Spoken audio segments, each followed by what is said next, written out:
اب مولائے کائنات علی ایک ایک گھر جا رہے ہیں اور سب سے کہہ رہے ہیں کہ اس وقت اتنے بج کر اتنے منٹ پر میرے گھر میں دعوت ہے اسلام کی، آپ آئیے گا۔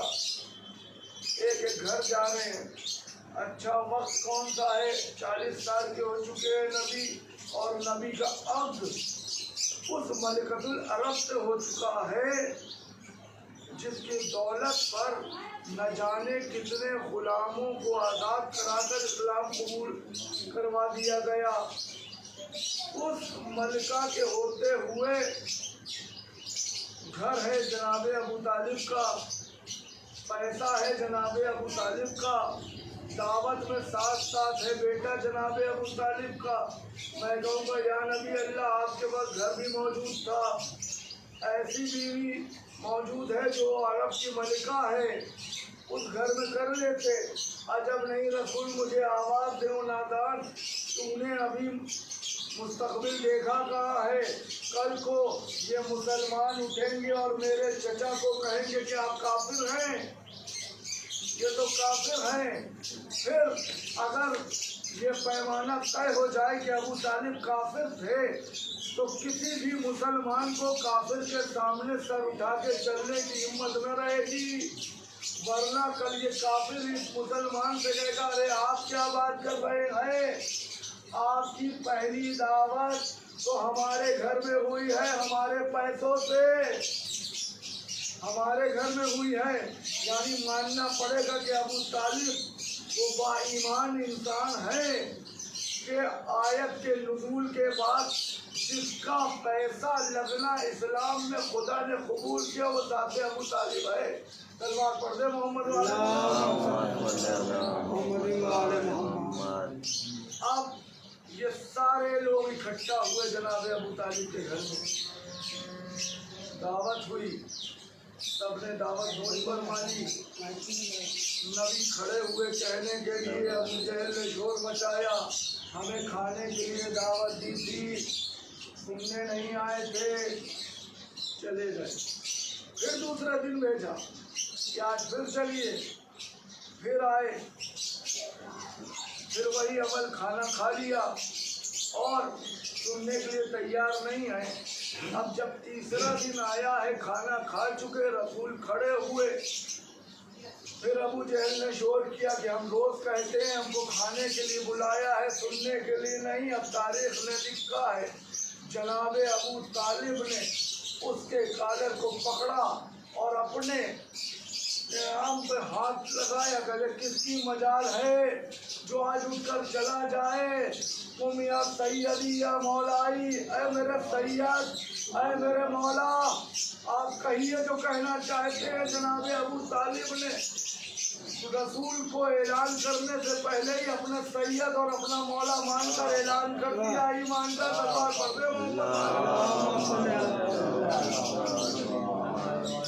اب رسول کھڑے ہوئے کہتے میں ایسا دین لایا ہوں جو اس کا اقرار کر لے گا وہ آج میرا بھائی، میرا وسیع، میرا جانشین، میرا خلیفہ ہوگا۔ رسول نے کہا کہو لا الہ الا اللہ، کوئی کہنے کو تیار نہیں، کیونکہ 360 خدا کو ماننے والے اور ان پر اپنی دکانیں چلانے والے کس طرح سے انکار کریں۔ گبن انگریز رائٹر ہے، وہ لکھتا ہے کہ 9 سے 10 سال کا بچہ بار بار کھڑا ہوتا ہے اور رسول بٹھا دیتے ہیں، انا یا رسول اللہ، کہا بیٹھ جاؤ۔ جب کوئی اقرار نہ کرنے والا اٹھا تب وہ بچہ اٹھا، رسول نے کہا اچھا کہو، وہ کہتا اشہد ان لا الہ الا اللہ واشہد ان محمد رسول اللہ۔ اب رسول نے وعدہ کیا تھا کہ جو میرے اقرار میں میرا ساتھ دے گا وہ میرا بھائی، میرا جانشین، میرا وسیع اور میرا خلیفہ ہوگا۔ اب رسول کہتے واشہد ان علی ولی اللہ، یعنی پتہ یہ چلا جو